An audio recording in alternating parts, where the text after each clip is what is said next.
Very often as physicians, we lead based on clinical credibility.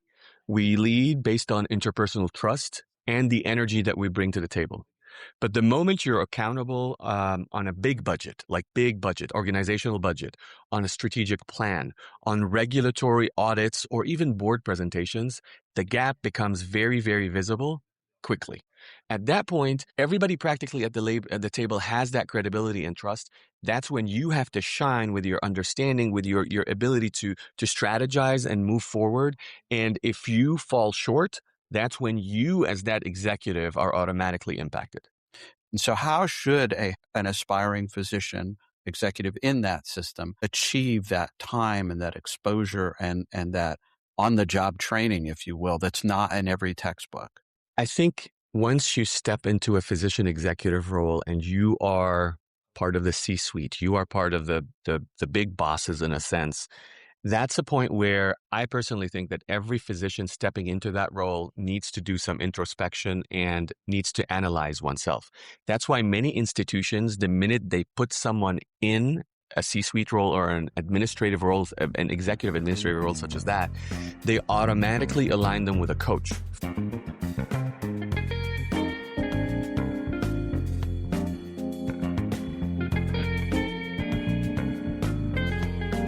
Hello and welcome to the Fire Chief Podcast, the only podcast dedicated to the Chief Medical Officer.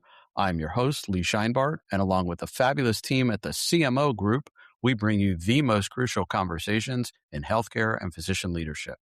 The CMO Group is the only physician-run, physician-led organization focused on chief medical officers and exists to transform how physicians lead. The CMO Group helps emerging physician leaders move from expert operators to enterprise leaders through a unique transformational process. Healthcare doesn't just need good doctors in leadership, it needs high-powered executives with deep medical knowledge. That transformation is the work of the CMO Group. Today's show takes a hard look at what actually matters in physician leadership development. We have one of the authors of a dynamic paper that looked at more than 50 peer-reviewed articles and analyzed hundreds of competency assessments to identify which leadership skills are emphasized most and which ones are often overlooked. Their findings confirm the importance of collaboration and team building, but also reveal critical gaps in areas like financial acumen, risk management, and executive presence. In other words, this conversation goes beyond theory and asks, are we truly preparing physicians to lead modern healthcare systems? Our guest today and co-author of Redefining Physician Leadership, a comparative review of traditional and emerging competencies and domains, is Dr. Dani Zoorob, CMIO of Ochsner-LSU Health, professor and chairman of the Department of Obstetrics and Gynecology, and assistant dean of faculty development. Dr. Z completed his residency in OBGYN and fellowship in pelvic reconstructive surgery at the University of Cincinnati. Not to be outdone, he also earned his MHA and MHI, which is health informatics, at the University of Cincinnati, and ultimately an MBA at the University of Toledo. And finally, the degree that I am most jealous of is a master's in educational leadership for health professions and higher ed at Harvard. And topping all of that, last year, Dr. Z was a student of mine and successfully earned his certification of completion in AAPL's Chief Medical Officer Academy. Dani, welcome to the show. So great to be back with you together again. Good morning, and thank you so much for having me on this show. I really appreciate it. Oh, my pleasure. As we were talking before the show, I have remained connected with you and others in our academy, and it's been a real joy to be part of all of that. And do you remember that we actually created a rule after you called Dani's Rule? You did? Yeah. Remember when we went through all the different rules of being a chief medical officer? Yes. We decided one of them particularly fit you, and I won't spoil that for our future attendees, but we do have Dani's Rule. Now, do you remember? Yeah, I do, but I have to say the CMO training that we got, the focus, the things that we learned, and the investment that you had in each one of us, honestly, it's awesome. It's rare to find programs that truly invest in the people who are in their attendees, and this is on a much higher level compared to other things. And so it was awesome. So I have to say this: I really appreciate all the effort and all the real examples that you gave us, so that you can really prep us for anybody who's ultimately either going to be in the CMO role or who is in that role, to help us deal with real life situations. So I just want to say that. Thank you very much for all of that. Well, you're making me blush, and I don't know if the viewers can see it, and obviously the audience that is listening cannot, but I'm blushing, and I appreciate it. And it is one of the great joys of education, and I am jealous of your master's in educational leadership. It's part of that ripple effect of learning together and teaching each other, and then changing things in our small universe of control, but ultimately our universe of influence. So I'm really excited to find out what you have been studying and how you will share that with our audience, and how that will hopefully engage further discussions about physician leadership. So you ready for this? Yes, sir. Okay. So the article that I am referring to, for those of you who probably have not read it, was put out in January in AAPL's Physician Leadership Journal. And it really got my attention about, I use this phrase, redefining physician leadership, which is a keen interest of mine. And it's why perhaps I do invest so much time and energy into it. So we kind of have to begin at the beginning, so to speak. How did this work come about? What were you and the rest of the team seeking to explore?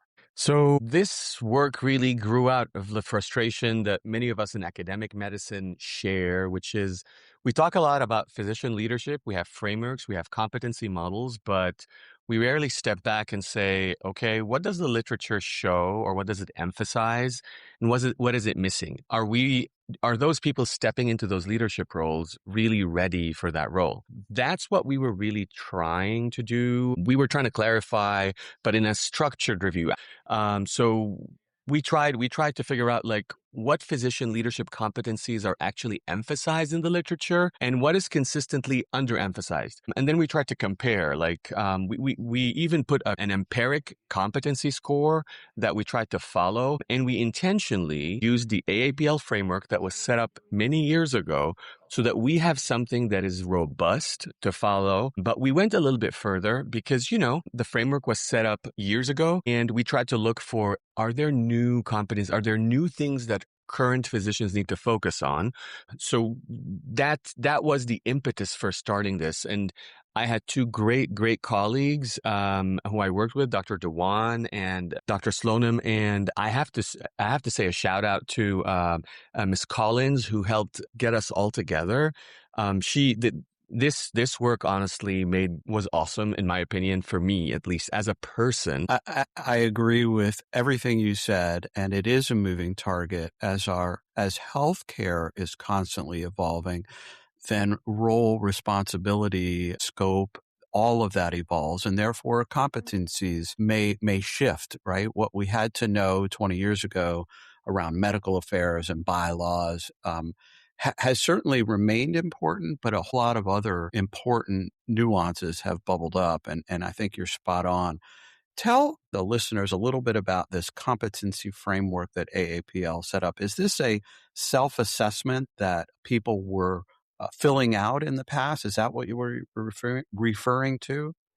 So AAPL put out a specific framework that consists of 9 domains, and those 9 domains are broken down into 36 competencies. And typically, the way you identify how you score, so theoretically, in each of those. What we did was we took that, we used the domains and the competencies, and we used them as the infrastructure to analyze what currently exists in the literature. We reviewed manuscripts and publications that are out there, but the framework itself is something that can be used by a person to assess themselves, where they are and how they perform. So you probably remember me stating this in our academy together. There's the person that you think you are, the person that everybody else thinks you are, and the person that you really are, You really right? are. You remember that? Absolutely. So I'll sort of break this down into layman's terms. I'm going to fill out what I think my competencies are in this AAPL framework. the literature may make a different set of competencies as being important for the role, what somebody else thinks the role or the person should have in physician leadership.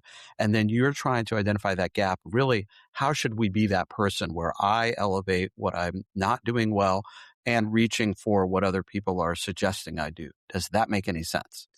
Overall, yes, but we did use the AAPL framework specifically to identify the gaps. In other words, what people need to focus on, what they have not been focusing on. That is what the honest outcome of this study was, to try to figure out where are we deficient, what needs to be put in place to help promote physician leaders excel in their roles. Perfect. So it's not only helping an individual, it's also helping at a structural level, whether it's AAPL or a health system or any other educational environment. We identify gaps. We need to close these gaps. Correct. So the nice thing about this work is, yes, it was done through AAPL, but the support that we got through AAPL was way wider than that, so that we can help on a much wider basis. And again, it's not focused just for AAPL. It's focused on everybody and everywhere, so that we can help them excel over time. Yeah, and I'm very appreciative of this. That's why I'm driving this point so hard for our audience. They're probably already distracted, wondering, why is Lee going down this rabbit hole? And the reason, in my own opinion, is that we have not formally, as a profession, and the support of AAPL and health systems and educational ecosystems, nobody's really done this work with a legitimate. Yeah. So you're agreeing with me. That's why I'm driving this point. We tend to believe as physician leaders, we can adapt and do things, but there's actually a formal way to approach this. Go ahead, Dani. You're correct in that. So I can at least speak for myself. I had to go through degrees to understand a lot of this. Medical school doesn't prep us for this. A lot of this sometimes comes through your work at the institution, your engagements, and so on. We as physicians are taught to be collaborative. We are taught to motivate others. We understand what quality improvement is and so on. And this was shown in the study. Most of us don't understand adequately what the payment models are, what health law is, how finance really works, and so on. But the problem is that infrastructure never existed. So I would love it if this is something that ultimately medical students in schools are taught to understand what is the payment? How do hospitals work? What are the payments? Why is that important? And the laws that are critical to that. So I think that will honestly over time will have to change. And it was just very interesting that all these articles focused on the same things as deficiencies and persistent deficiencies. Yeah, you and I will likely have another episode and show together about what is that infrastructure and where does it begin, and how do we enable our medical students to have a working framework of the ecosystem they will end up in. And at the same time, realize not all of them want to go into these leadership positions, and that's fair. But we are throwing them, into a very, very peculiar environment for which they don't have a lot of knowledge about, and at the same time, extract those that really want to get into that leadership role and advance themselves. And like you said, without getting 3 or maybe 4 master's degrees just to get up to speed. So I'm with you there. So let's come back to the paper a little bit and get some more details. So the paper highlighted some key findings around the competencies, and this is my extraction of it: collaborative function, motivation, quality improvement, but finding the opposite relative to finance, health law, just as you alluded to, the payment models, how we get paid. And do you have any immediate reaction to that wide gap and what you discovered? So let me tell you how we did this, how we got to those to start with. So we were three physician executives who analyzed the data, the manuscripts. We intentionally analyzed them, each of us, and compared our results. we also additionally on top of that I call them companions. We used AI, we used a ChatGPT, Claude, and Perplexity, so that they can analyze the same manuscripts, and we tried to ensure that we aligned as physicians with what the AI showed us. And it was very interesting because it aligned perfectly. I don't think there's any publication specifically yet about leadership that used this framework that we used. And it did show that collaborative function, motivation, and quality improvement are the top ranking competencies in the 40%. In other words, 40% of all the manuscripts talked about these and focused about on these, whereas payment models, health law, and differentiation, when it comes to finance, was something that was barely targeted. They were blind spots for us. So we're strong in leading teams and improving care, but we're very thin in how organizations survive and compete. We have not yet mastered at this level what finance, regulation, and strategy need to be. So I'm a good doc and people trust me, but that's not sufficient when you are in an executive level. Yes, I've lived through that and you're living through that. I appreciate that. Do you believe that the things that we are underskilled at or unaware of, do these become career limiting in your career trajectory if they're not addressed? Any opinion about that? I think they have a significant impact, especially as you go up the ladder. Um, Very often, as physicians, we lead based on clinical credibility. We lead based on interpersonal trust and the energy that we bring to the table.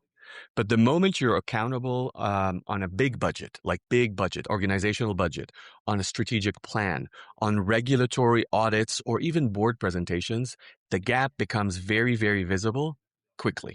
That's where that lack appears, and that microsystem that you are in, that you are protected by, you're on a much higher level right now, and your credibility and trust have already brought you to the table. You already are sitting at that table. At that point, everybody practically at the table has that credibility and trust.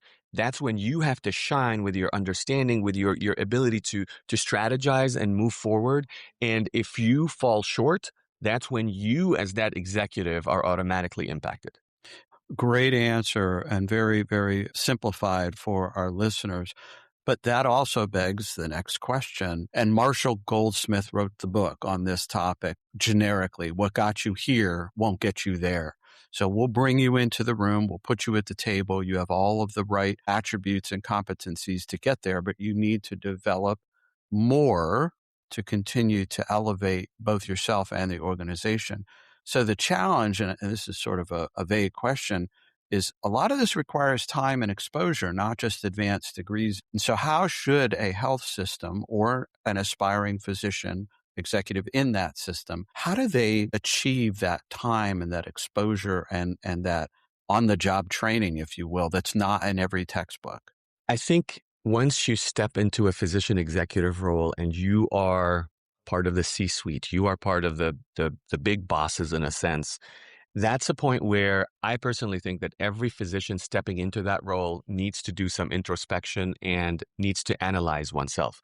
That's why many institutions, the minute they put someone in a C-suite role or an administrative role, an executive administrative role such as that, they automatically align them with a coach, for example. Different institutions do that. I think having a coach is great. I think there's going to be some coaching needed and there's going to be some mentorship. And people sometimes confuse coaching and mentorship. They're very different, very, very, very different.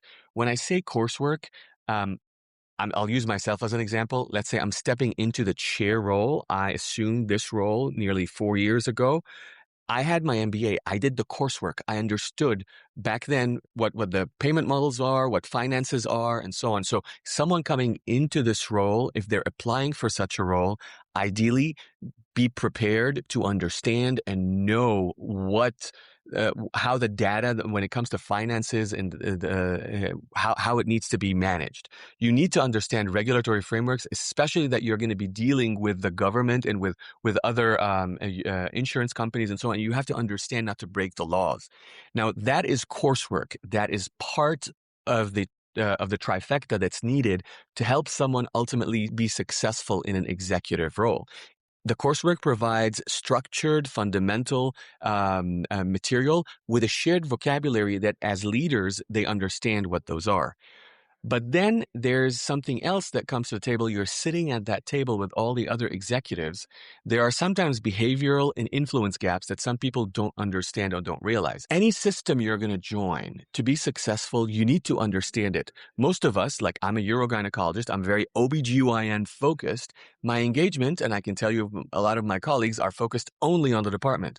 Well, if you're going to rise to that executive level, you need to understand more than your department. So that's when sometimes colleagues, if they're offered opportunities to engage in activities outside the department, they should just jump on it, because that is how ultimately you get what's known as system awareness, and you understand how the organization truly functions. Ideally, align yourself with one or two people who can help guide you through the way. A coach is going to try to help you work on specific things that will improve you, whether it's executive presence, where it's how you approach things. Whereas mentorship is having someone aligned with you at your institution most of the time to help guide you through some of the processes and literally hold your hand. You need the trifecta. You need to know the basics. You need to have done the coursework, even if it's through certification. You don't have to get a degree. Sometimes it's just understanding the lingo, understanding how things function through certain coursework, then the coaching and the mentorship. Those three, in my opinion, I think are critical to help someone succeed, especially that we are never given, in my opinion, or most of us are never given the basis to be in the executive role, because we were never taught these things at medical school and through residency and so on. So let me add to that for just a moment, because I used to hold a strong opinion that I've softened as I've aged and as I've taught. One thing that when I grew up, everybody had to sit in the classroom a certain way. I think we've learned over time that people learn differently. They have different abilities and skills and capabilities, and some people are right-handed, some people are left-handed. There was a time that in public education, if you wrote with your left hand, you got a ruler or a smack on the back of your hand, and they told you to write with your right hand because nobody should write with their left hand. That's the devil's way. That we have clearly changed, and I would add to this notion that not everybody needs to do a formal advanced credential degree, as you were hinting at that. But if that's how you're going to learn it, because you need to learn it, then you need to do that coursework in order to understand finances, for example, or health law if you find yourself in that space, and that's important. But there are many ways to absorb that material and many ways to get that information. We're going to hold that thought for 1 second.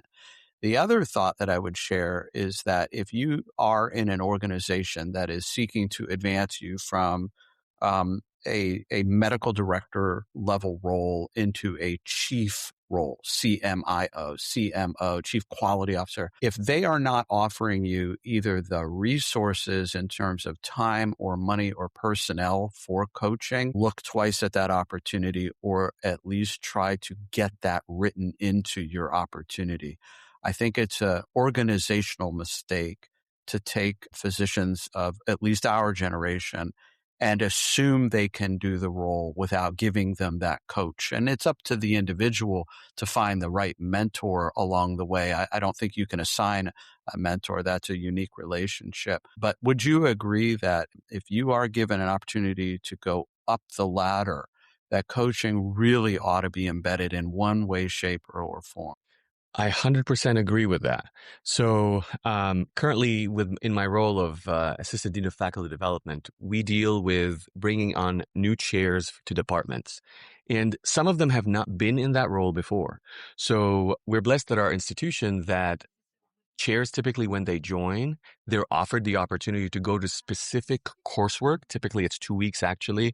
That's done at one of the very well-known institutions nationwide. And for 2 weeks, they're focusing specifically on financials, on all the gaps that we mentioned, so that you can get them to succeed.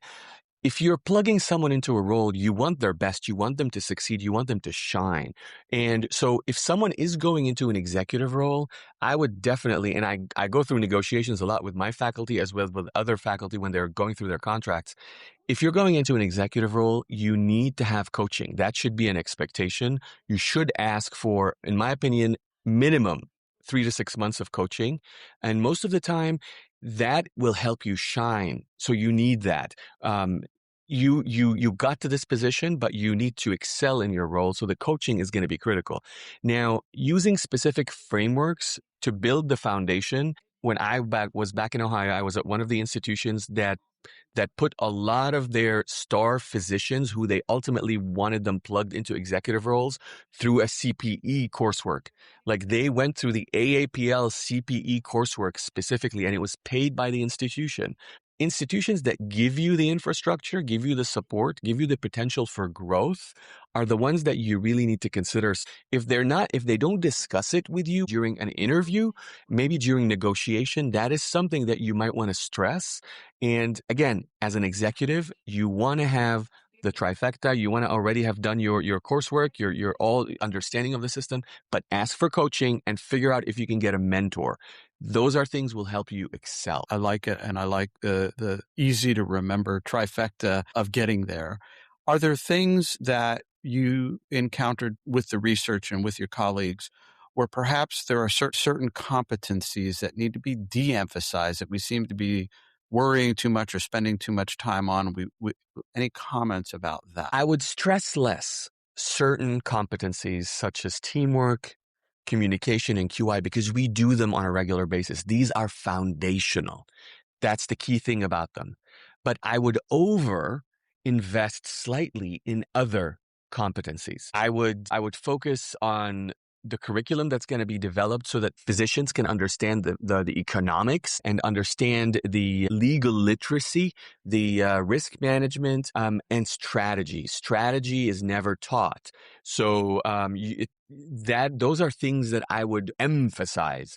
I would stress as well, and I would explicitly focus on is leadership presence. So the comfort with visibility, your presence in that room, that plays a significant role when you're working with stakeholders, when you're in a board presentation, when you're working on external partnerships.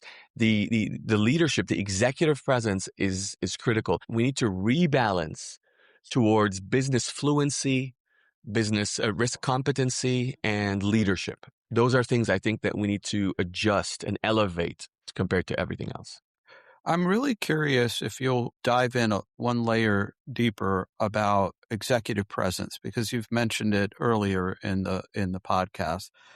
Why does this resonate so strongly with you? Is this an element of the research and the work and the inspection of the literature?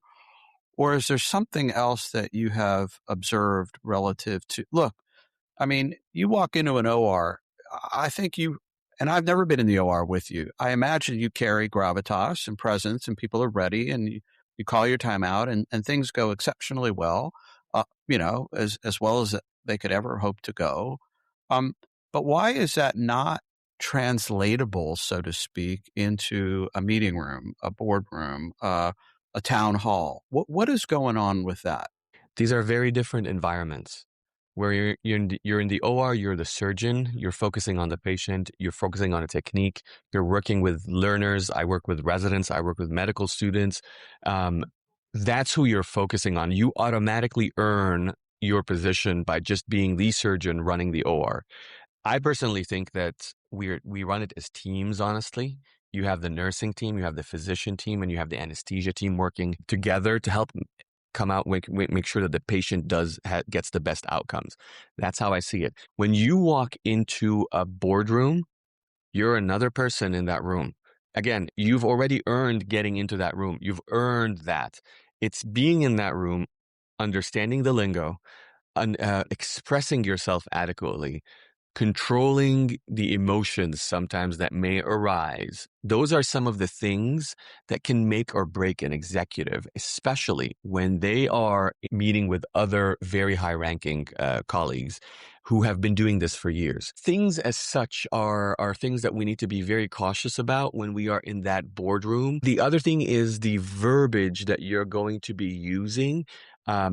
It needs to align with the verbiage that an executive is going to understand. Walking into an executive boardroom, you need to understand the financial lingo. You need to understand the operational lingo so that you can get your point across and get it perfectly, like get it to where it needs to go, like you're pushing the envelope in the right direction. Yes. Understanding the context of the environment. I was just having this conversation with a mentor of mine yesterday, is crucial in leadership. And I think through our training, through osmosis and repetitive behavior, we get very good at earning our credibility in the OR. And at some point, it becomes normative and natural as to who we are and how the team reacts and how we shape. But because we aren't deliberately trained for 5, 10, 15 years to go into a boardroom, then there is some catching up to do to understand the language, the behaviors, the norms, the context in which you behave. And I had a fabulous mentor, a different one than I just mentioned. And I would encourage this behavior, and I'll share it with you and the listeners in just a moment. If you're looking at going up a ladder in an organization or seeking a new role, and you've established whether coaching is provided or not, you also might ask, will I have an opportunity to be invited into the C-suite, into the boardroom at whatever level I'm starting out, to witness and watch and follow you and see what you do and what the others do? I was very nervous, I will admit. In fact, I was extremely nervous the first time I was invited into a meeting that like this that I'm talking about. I was so nervous that I think the mentor picked up on it and said, "You don't have to talk. Don't do anything. Just take it all in. Next time you'll present, but take it all in." And I would submit that if anybody is going up that ladder, if they have a chance to get in those rooms and see what it's like, that is extraordinary. I wonder if you have any thoughts about that. So I can tell you that I currently have a mentor. He's not at my institution. He was my previous chair. And he actually was the one who encouraged me to take this role, and he guided me through the process. Having a mentor guide you through processes is critical. He used to send me to some of those executive meetings intentionally to get me prepared for them. And we would sit down and talk about those meetings, discuss those meetings, not what happened in the meeting, but okay, what did you learn from this meeting? How do you think this came across? What would you not have done? What would you have changed? Um, Again, I'm very grateful for having an amazing mentor in my life who guided me. And I agree with you. When I went into my first board meeting, I just sat there and I'm like, okay, please nobody ask me anything and don't look at me, you Yeah. know? But it's normal. It is normal. You know, you're going to I'll use the word trepidation. I had trepidation at that meeting, but you learn a lot. And over, you know, you get used to those meetings and you start understanding how they run. Because nobody automatically walked into a boardroom and it was like, you know, ran the show, knowing everything from day one and so on. It is a learned process and a learned lingo. It's Yeah. learning every day. Yeah. Well, let me hit you with what I think will probably be our last foundational question before we wrap up the show. And then I'm going to summarize with you. Together, we'll do a summary. So I think I have this quote reasonably accurate from the paper that I described at the beginning of the show. Self-management shows a paradoxical pattern with high self-awareness, but critically low resilience and modest self-control. This profile suggests that physician leaders possess insight into their capabilities and limitations, but lack effective coping strategies for stress management and emotional regulation. And the gap between awareness and resilience indicates that leadership development must address both the cognitive and the emotional competencies. So we've spent a lot on the cognitive side. How might instructional designers or executive leaders or executive coaches help deal with some of that gap on that emotional side? And I'll even throw a little bit of a curveball at you. Do you have an opinion as to whether many of us go through another level of an imposter syndrome when we get to an executive management level, like maybe some of us did when we were training? Well, I will tell you this. The minute I stepped into my chair role, that imposter syndrome, kept rolling through my head. I'm like, am I really in this role? Do I deserve this role? How am I going to behave? Yes. So yes, 100%. Now, what the study showed about high self-awareness, but low self-control or low resilience and so on, that was a paradox that appeared. The paper showed that self-awareness is prominent. The physicians know their limitations. They know what they're doing wrong. They can articulate those limitations often very precisely. One of the things that appeared was that most of the people, based on those studies, have a very, very, very low resilience, and self-control is kind of like modest. Now, why am I talking about these? Those are critical. The paradox that appeared when it came to self-awareness being prominent, but resilience being low, it's a paradox, and a paradox, but for sustainability of that person in their role long term. So that's where the problem arises. So if this predicts that burnout, reactivity, and inconsistent leadership presence are concerns. How can instructional designers ultimately fix this? I think the coaches can focus on identifying the pressure signatures. I mentioned the pressure points. What threatens those physicians or those executives? Because that is critical. Breaking down under pressure is a problem. And then building micro behaviors. In other words, you identify that this behavior triggers you. Come up with pause protocols, or some kind of communication script that automatically de-escalates you, or routines that protect you. Most importantly, resilience shouldn't be framed as personal toughness. All of us want to be tough or tough. It's more of figuring out how you can manage your workload, manage your role, and ensuring that you have psychological safety. That's critical, by the way. And the higher you go in the executive role, sometimes some people, especially if you're new, you don't feel that you have psychological safety. So if anything, presence can collapse under stress.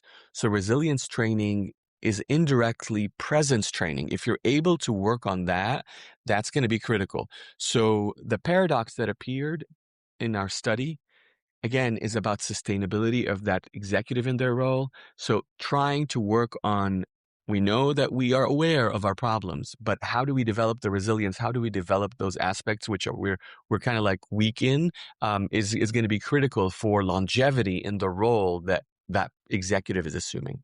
I'm going to draw an analogy, and then I'm going to hit you with some lightning. We'll do lightning rounds. We'll do some rapid questions and answers as a way of summarizing all this. I think the analogy here is in clinical medicine, it really is taught to us, and it is key to our profession. We're always learning. I mean, I remember once upon a time, the only blood thinner I ever had was something called warfarin or unfractionated heparin. And once upon a time, you might have actually held a scalpel before you actually got behind the console. Medicine evolves, the techniques, the tools, and it is a requirement that we have continuing medical education, and we're learning and we're absorbing, even if we never step out of that clinical role. In leadership, it's the same thing. And I do think there are some people who hold a bad assumption that, well, I have the title, I'm VPMA or I'm CMO, I don't really need to learn. Pardon me, you're a leader, and one of the requirements of leadership, no matter how high you go, is to constantly learn and help shape your own learning, like how to better self-manage, how to reflect, how to pause, how to process. So do you agree with that analogy? 100%. I think one of the things that sometimes as physicians, some struggle with the idea of the concept of humility. I'll use that term, or vulnerability. One of those two words. I think we need to be vulnerable enough to realize that we need to improve.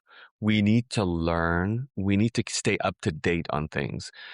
Sometimes some people do it out of self-preservation and protection, but vulnerability and humility are critical to ultimately get into that stage where you are going to go seek further education and seek further improvement. You are not going to improve if you don't know what's up to date, what's new. And in my opinion, engaging the right platforms, the right channels where the data that's filtered to you has been rigorously assessed. There are lots of organizations out there, but as a physician executive myself, the one that has been most relevant to me as a physician is AAPL, and that's why to me, their meetings are critical. I'm not advertising or anything like that, but I'm just being honest. For me, that meeting is one of those meetings where I try my best. I'm going to attend, and I try to attend a lot of the sessions as much as I can because you learn so much. And literally, you have to go in as a sponge and learn and understand. And you have to be open to the concepts that are being given to you because very often it's the way of the future, how other institutions are evolving and how you can potentially improve your department, your institution, and help things move forward in the right direction. Because you don't want to be that institution that's way stuck 30 years back, compared to everybody else. And this is how we do it at my institution. Well, this is how the world is doing it. So you need to join us, buddy.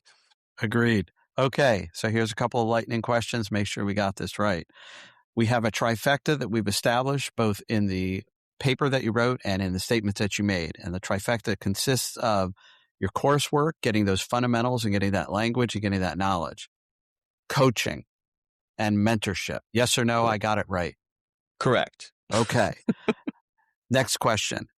We agree that when you are navigating a next step in your role, going up the ladder, that it is imperative that you take it upon yourself to ask for coaching. Yes or no?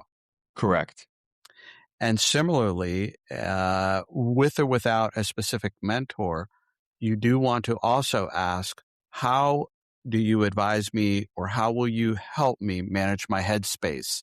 How will I manage the things that go on inside of me relative to stress and responsibility? We want to ask for that when we go up the ladder. Yes or no? Correct. Okay. Great. So I think I got it right. I hope I passed the quiz. I hope our listeners understand what we've been talking about. This is very deep and heavy stuff. It is clearly incumbent upon the physician leader to have an open mindset, to see where their own gaps are emotionally, psychologically, structurally, educationally, and work with the organization. You don't have to do it all by yourself, and you're nodding in agreement. Well, thank you very much for sharing your energy, your passion, your ongoing leadership. I'll give you a last word before I give the wrap up. Anything else you want to say, Dani? I want to thank you for hosting these podcasts. This is awesome because it helps me and colleagues of mine stay in touch, learn more, and catch up on other stuff in between when we go to conferences, in between sessions. So these are very helpful. So I'm very grateful for you hosting me and hosting other colleagues who are helping me and others as well stay up to date. Well, I appreciate the great words. Ladies and gentlemen, you have been listening to the Fire Chief Podcast, the only podcast dedicated to the Chief Medical Officer. Want to learn more about how to be ready for physician leadership? Read this article that we discussed today and go ahead and connect with Dr. Dani Zoorob on LinkedIn. Obviously, he has a ton of knowledge to share with you. If you want to learn more about transforming your career and becoming a CMO, then connect with me on LinkedIn, and I'll set you up with the CMO group and everything you need to know how to lead in healthcare. I love talking with CMOs and CMIOs and department chairs and professors from all over the world. So get out there, be a writer, be a researcher, be a leader. But remember, whatever you do, in the words of Sergeant Phil Esterhaus, let's be careful out there.